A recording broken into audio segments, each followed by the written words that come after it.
ولا قوة الا بالله العلی العظیم. حسبنا الله و نعم الوکیل، نعم المولا و نعم النصیر. عرض سلام و ادب و احترام محضر یکایک شما خواهران و برادران خوب من که گرد هم آمدید در این روز جهانی حضرت علی اصغر آقا ابا عبدالله.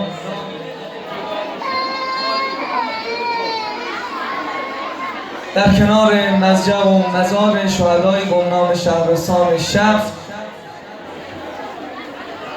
اگر تسلیت عرض بکنم.